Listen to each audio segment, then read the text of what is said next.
여호와께서 모세와 아론에게 일러 가라사대 나를 원망하는 이 악한 회중을 내가 어느 때까지 참으랴. 이스라엘 자손이 나를 향하여 원망하는 바 그 원망하는 말을 내가 들었노라. 그들에게 이르기를 여호와의 말씀에 나의 삶을 가리켜 맹세하노라. 너희 말이 내 귀에 들린 대로 내가 너희에게 행하리니 너희 시체가 이 광야에 엎드러질 것이라.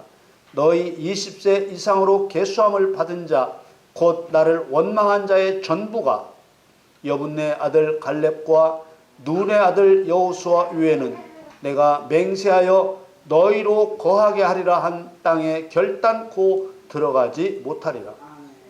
너희가 사로잡히겠다고 말하던 너희의 유아들은 내가 인도하여 드리리니 그들은 너희가 싫어하던 땅을 보려니와 너희 시체는 이 광야에 엎드러질 것이요 너희 자녀들은 너희의 패역한 죄를 지고 너희의 시체가 광야에서 소멸되기까지 40년을 광야에서 유리하는 자가 되리라. 아멘. 사랑하는 성도 여러분, 하나님께서는 왜 인간에게 입혀주신 육신을 입고 이 세상에 오셨을까요? 대부분의 신학자나 목회자들 그리고 많은 그리스도인들은 하나님께서는 인간이 죄를 짓지 않기를 바라셨으나 인간이 죄를 짓는 바람에 죄인의 구원을 위해 오셨다고 말합니다. 이런 논리는 성경 말씀과 다르게 죄인의 구원이 하나님의 목적이 되어버립니다. 우리가 여기서 냉정하게 우리들이 살고 있는 주변 사람들을 둘러보십시다. 얼마나 많은 사람들이 예수 믿으라는 전도자의 권유를 비웃고 뿌리치며 세상을 영원히 떠나고 있습니까? 예수 안 믿고 죽는 사람들도 하나님의 형상대로 창조된 사람들이고 그들도 다 구원받아야 할 죄인들인데 믿는 사람보다 안 믿고 죽는 사람이 몇 배나 많습니다. 이런 현상은 무엇을 의미하는 것일까요? 전지전능하신 하나님이시라도 죄인의 구원에 실패하시는 것일까요? 많은 사람들이 하나님을 믿지 않고 죄인 그대로 죽어가는 것이 하나님의 실패가 아니라면 모든 죄인을 구원하시는 것이 하나님의 목적이 아니라는 말입니다. 믿으면 구원, 안 믿으면 지옥의 논리는 구원을 위한 것인가요? 믿음을 위한 것인가요? 쉽게 말해서 구원이 목적이라면 수많은 사람들 이 조건을 못 지키고 죽어가는 믿음을 조건으로 내걸면 안 되는 것 아닙니까? 많은 사람들이 예수 믿으라는 전도자의 권유를 비웃고 뿌리치며 세상을 떠나고 있기 때문에 하는 말입니다. 그러나 하나님을 믿는 믿음을 목적으로 삼으면 믿으면 구원, 안 믿으면 지옥이라는 논리가 말이 되고 이해가 되기 시작합니다. 믿음은 사람과 하나님과의 좋은 관계를 의미하는 것이기 때문에 믿으면 구원, 안 믿으면 지옥의 논리가 말이 되는 것입니다. 그렇게 되면 믿음이라는 하나님과의 좋은 관계가 하나님의 목적이 되고 구원은 믿음에 대한 보상이 되는 것입니다. 히브리서 11장 6절 말씀에 믿음이 없이는 기쁘시게 못하나니 하나님께 나아가는 자는 반드시 그가 계신 것과 또한 그가 자기를 찾는 자들에게 상 주시는 이심을 믿어야 할지니라. 여러분, 사람이 하나님을 믿으면 그 사람과 모든 것을 함께 하실 수 있기 때문에 하나님께서는 그 믿는 사람을 기뻐하십니다. 죄사함의 구원은 죄로 인해 멸망에 빠진 상태에서 건짐을 받는 것을 말합니다. 그러므로 죄사함의 구원은 죄에 대한 회개와 하나님을 믿는 믿음을 보시고 주시는 보상입니다. 또한 하나님에 대한 믿음은 제가 하나님을 믿습니다 라는 말뿐만 아니라 이제부터 하나님만을 나의 주인으로 섬기겠습니다 라는 약속인 것입니다. 이런 하나님과의 약속은 사람 안에 있는 탐심과 반역적인 성질 때문에 얼마든지 깨질 수 있습니다. 하나님에 대한 믿음이 깨지면 다시 죄를 범하는 것이기 때문에 죄사함의 구원도 깨지고 마는 것입니다. 로마서를 보면 말뿐인 믿음의 고백은 언제든지 더 추악한 죄악의 길로 갈 수 있다고 알려주고 있습니다. 로마서 1장 21절에서 23절 말씀에 하나님을 알되 하나님으로 영화롭게도 아니하며 감사치도 아니하고 오히려 그 생각이 허망하여지며 미련한 마음이 어두워졌나니 스스로 지혜 있다 하나 우둔하게 되어 썩어지지 아니하는 하나님의 영광을 썩어질 사람과 금수와 버러지 형상의 우상으로 바꾸었느니라. 21절에 하나님을 알되라는 말에 안다는 말은 하나님을 경험으로 알고 이해한다는 말입니다. 구약 성경에 나오는 히브리 말 야다와 같은 말이죠. 하나님을 경험으로 알고 이해한 사람은 믿음으로 죄사함의 구원을 받은 사람을 의미하는 것입니다. 이렇게 믿음으로 죄사함의 구원을 받았을지라도 하나님을 영화롭게도 않고 감사치도 않으면 자신도 모르는 사이에 생각이 헛된 대로 빠지고 어리석은 마음이 어두워져서 썩지 않는 하나님의 영광을 썩어질 사랑과 짐승과 버러지 형상의 우상으로 바꾸어 버리게 되는 것입니다.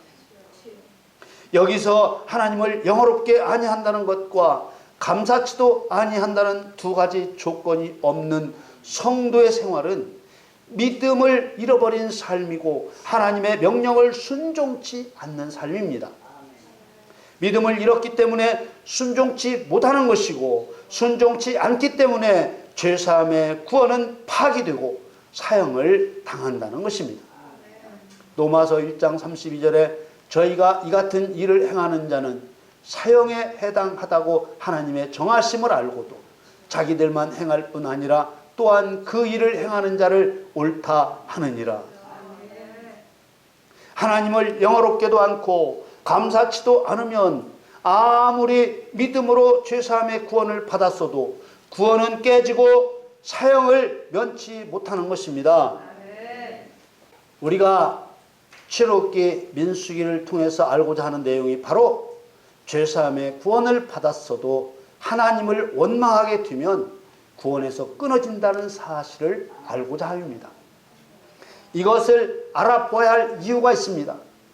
어리석은 자들이 한 번 구원을 받은 것은 영원히 구원을 받은 것이라고 주장하기 때문입니다. 물론 그들 또한 성경을 근거로 제시하지만 하나님의 경륜을 알지 못한 가운데 그 성경 몇 절을 가지고 성경 전체의 흐름을 덮으려고 하고 그 몇 절조차도 예수님께서 십자가를 지신 이유가 하나님과의 관계를 회복하기 위한 것으로 해석하지 못합니다. 한 번 구원은 영원한 구원이라고 주장하는 사람들이 내세우는 대표적인 성경 구절이 로마서 8장 30절 말씀입니다. 로마서 8장 30절에 또 미리 정하신 그들을 또한 부르시고 부르신 그들을 또한 의롭다 하시고 의롭다 하신 그들을 또한 영화롭게 하셨느니라. 이 구절을 하나님이 사람을 택하셨을 때부터 그 사람이 천국에서 하나님 앞에 영화롭게 된 것과 마찬가지라고 주장합니다. 그런데 여러분, 죄인을 부르시고 부르신 죄인을 의롭다 하시고 의롭다 하신 성도를 영화롭게 하시는 데에는 조건이 있다는 것을 앞에서 보았습니다. 믿음이 없이는 기쁘시게 못한다는 히브리서 11장 6절 말씀을 보았습니다. 죄인이 예수 믿고 죄사함의 구원을 받으라고 부름을 받으면 믿음으로 회개해야 의롭다 여겨주십니다. 믿음으로 의롭다 여김받은 성도가 영화롭게 되는 은혜를 입기 위해서는 먼저 하나님을 영화롭게 해야만 한다고 로마서 1장 21절에 말씀하셨지 않습니까? 하나님을 영화롭게 하지 않고 감사치 않으면 오히려 그 생각이 허망하여지며 미련한 마음이 어두워져서 하나님의 영광을 사람과 짐승과 버러지 우상으로 바꾸는 죄에 빠지게 된다고 말씀하셨습니다. 그 결과 다시 영원한 죽음에 이른다고 하신 것입니다. 또 로마서 8장 33절 34절을 내세워 한 번 구원은 영원한 구원이라고 주장합니다. 이 말씀을 보시면 아시겠지만 마찬가지로 믿음으로 순종치 않으면 죄사함의 구원은 파기되고 다시 사형당할 자가 되고 마는 것입니다. 로마서 8장 33절 34절에 누가 능히 하나님의 택하신 자들을 송사하리요 의롭다 하시는 하나님이시니 누가 정죄하리요 죽으실 뿐 아니라 다시 살아나신 이는 그리스도 예수시니 그는 하나님 우편에 계신 자요 우리를 위하여 간구하시는 자시니라. 예수님께서 어떤 종류의 성도를 이토록 보호하신다고 하셨습니까? 아무 성도나 이렇게 보호하시는 것이 아닙니다. 마음을 다하여 목숨을 다하여 힘을 다하여 뜻을 다하여 주 하나님을 사랑한 성도를 보호하시는 것입니다. 죽을 때까지 믿음을 지켜 순종하는 성도를 보호하시는 것입니다. 디모데 후서 4장 7절 8절 말씀에 내가 선한 싸움을 싸우고 나의 달려갈 길을 마치고 믿음을 지켰으니 이제후로는 나를 위하여 의의 멸류관이 예비되었으므로 주 곧 의로우신 재판장이 그날에 내게 주실 것이니 내게만이 아니라 주의 나타나심을 사모하는 모든 자에게니라. 끝까지 선한 싸움을 싸우고 맡겨진 사명을 완수하고 믿음을 지켰기 때문에 의의 멸류관이 주어지는 것입니다. 만일 구원을 받고 나서 선한 싸움도 안 싸우고 맡겨진 사명도 완수치 않고 믿음도 지키지 못하면 도끼로 찍혀 불에 던져지고 마는 것입니다. 마태복음 3장 10절 말씀에 이미 도끼가 나무 뿌리에 놓였으니 좋은 열매 맺지 아니하는 나무마다 찍혀 불에 던지우리라. 하나님께서는 불신자들에게 좋은 열매를 맺으라고 하시는 것이 아니라 예수님의 십자가 대속으로 구원받은 성도에게 좋은 열매를 맺으라고 하시는 것입니다. 앞에서도 말씀을 드렸지만 믿음은 하나님과의 좋은 관계를 말하는 것이기 때문에 믿음과 그 믿음이 진실하다는 것을 보여주는 순종 없이는 구원도 영생도 얻을 수 없고 믿음과 순종을 저버리면 죄사함의 구원은 파기되고 마는 것입니다. 믿음은 하나님의 약속이 그대로 이루어질 것을 믿는 것을 말합니다. 하나님께서 성경으로 말씀하신 모든 것을 믿음으로 이루어가도록 장치를 해놓으셨습니다. 그래서 히브리서 11장 1절에 믿음은 바라는 것들의 실상이요 보지 못하는 것들의 증거라고 하신 것입니다. 이 말을 쉽게 말하면 하나님께서 성경으로 약속하신 모든 것은 믿음이라는 열쇠로만 열게 하셨다는 뜻입니다. 우리가 지금까지 신앙생활을 해오면서 얼마나 많은 성도들이 믿음이 떨어져 교회를 떠나는 것을 보았습니까? 그 중에는 다시 예수님을 믿는 사람도 있지만 죽을 때까지 믿음의 자리에 돌아오지 않는 사람이 또 얼마나 많습니까? 장로나 목사 같은 교회 지도자들도 더 이상 예수님을 믿지 않는 사람도 있고 이단이나 심지어 불교와 같은 이방 종교의 지도자가 된 사람도 있습니다. 이들도 나름대로 열심을 다했기 때문에 장로도 되고 목사도 되었을 것입니다. 이것만 보더라도 막무가내로 한 번 구원은 영원한 구원이라고 주장하는 것은 성경에도 안 맞고 현실에서도 안 맞는 것입니다. 그래도 이 막무가내 주장을 철석같이 믿어주는 그리스도인들이 있다는 것이 정말 가슴 아픈 일입니다. 이것을 주장하는 신학자나 목회자는 자기 집단 교리의 기득권을 포기하지 못하기 때문입니다. 한 번 구원은 영원한 구원이라는 논리가 많은 성경적인 모순을 가지고 있어도 현실에서도 얼마든지 확인이 가능한데도 그것이 하나님의 뜻인 양 오히려 그러한 교리를 가지고 정직하게 설교하는 설교자들을 이단으로 몰아붙이기도 했습니다. 그 피해는 고스란히 성도들에게 돌아갑니다. 매번 말씀드리지만 하나님의 백성들은 바르게만 가르쳐드리면 얼마든지 잘할 수 있는 소망과 열정이 있습니다. 우리는 교회시대 전 과정의 모형이자 그림자인 출애굽 과정을 통해서 십계명을 받기 전과 받은 후에 하나님께 불평하고 원망하는 이스라엘 백성들을 어떻게 다스리셨는지를 살펴보고 있습니다. 십계명을 받기 전에 이스라엘 백성들의 불평과 원망에 대해서는 긍휼로서 그 불평과 원망을 하게 된 원인을 해결해 주셨습니다. 그때까지는 군대로 재편성되기 전이었고 어린아이 신앙으로 인정하셨기 때문입니다. 그러나 십계명을 받은 후에는 불평과 원망을 결코 용서치 않으시고 죽음의 형벌로 다스리셨습니다. 십계명을 받은 후에는 군대로 재편성되었고 전쟁을 수행해야 하는 장성한 자의 신앙을 요구하셨기 때문입니다.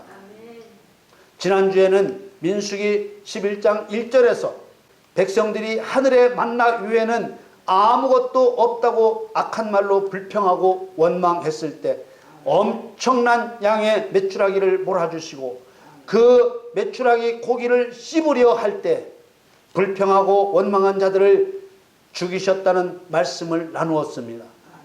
민수기 11장 33절 34절 말씀에 고기가 아직 이 사이에 있어 씹히기 전에 여호와께서 백성에게 대하여 진노하사 심히 큰 재앙으로 치셨으므로 그곳 이름을 기브롯 핫다 아와라 칭하였으니 탐욕을 낸 백성을 거기 장사함이었더라.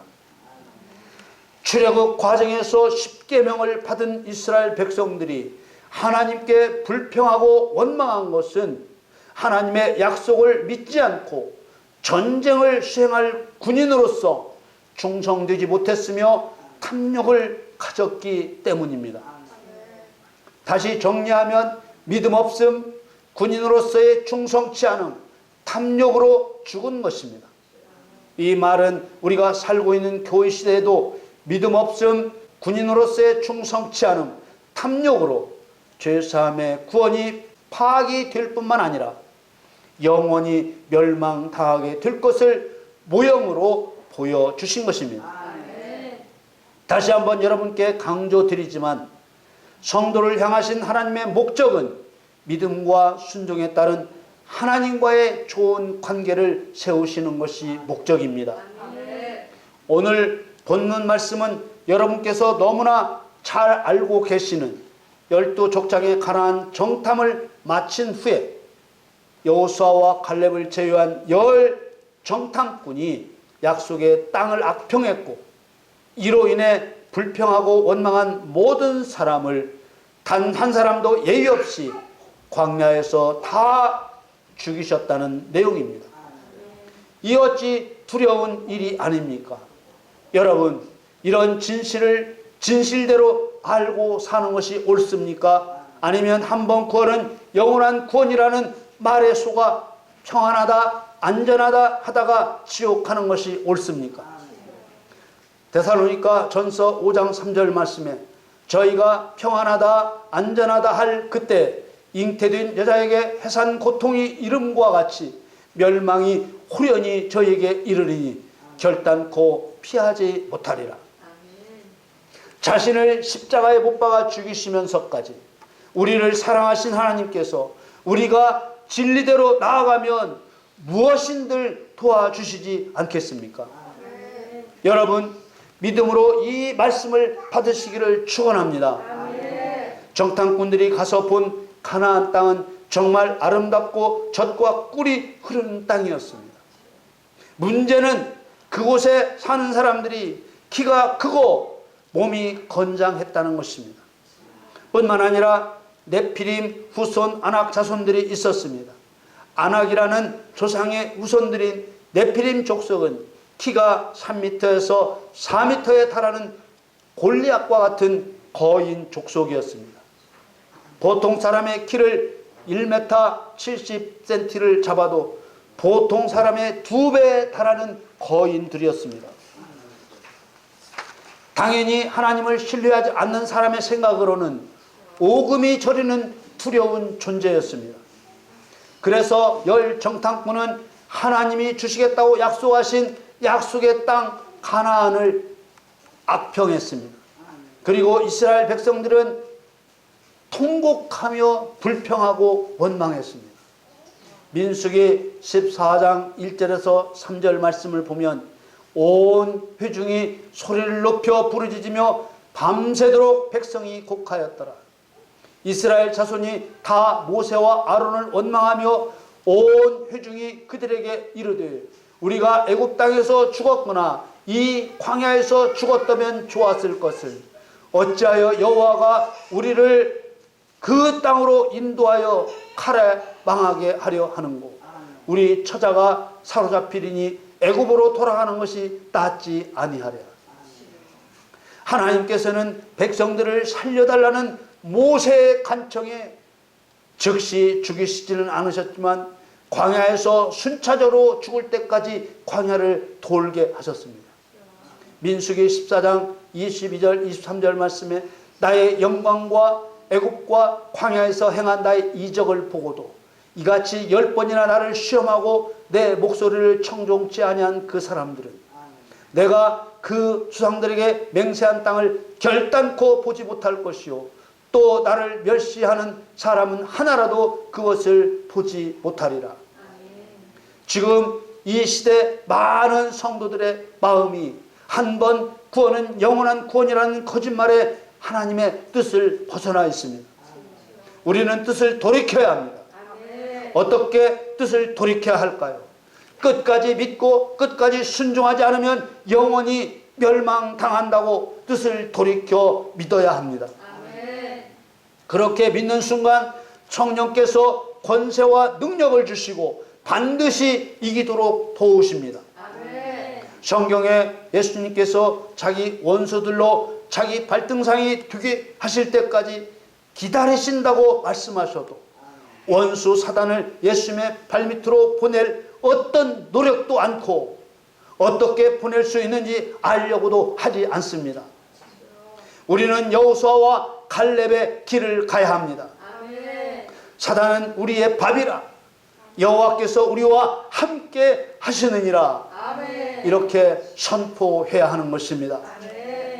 사랑하는 성도 여러분, 사단과의 영적 전쟁은 사람의 힘으로 할 수 없고 성령께서 능력을 주셔야만 할 수 있습니다. 그러므로 두려워할 필요가 없습니다. 다만 우리가 가져야 할 것은 믿음과 순종 그리고 진리입니다. 진리는 믿음과 순종으로 나아갈 수 있는 통로입니다. 한 번 구원은 영원한 구원이라는 논리는 진리가 아닙니다. 사도 바울의 고백처럼 선한 싸움을 싸우면서 성도로서 달려갈 길을 끝까지 달려가고 끝까지 믿음을 지켰을 때 의의 멸류관을 받아 쓰는 천국 백성이 될 수 있다는 것이 진리입니다. 여러분, 이것은 정말 중요한 사실입니다. 한 번 구원은 영원한 구원이라는 거짓말은 성도에게 너무나 달콤한 거짓말이기 때문입니다. 믿으면 구원, 안 믿으면 지옥의 논리는 구원을 위한 것이 아니라 믿음을 위한 것입니다. 구원은 믿는 자에게 약속을 따라 주시는 당연한 보상입니다. 우리 모두 선포합시다. 하나님께서 나와 함께 하시기 때문에 사단은 나의 밥이다. 따라하겠습니다. 하나님께서 나와 함께 하시기 때문에 사단은 나의 밥이다. 아멘.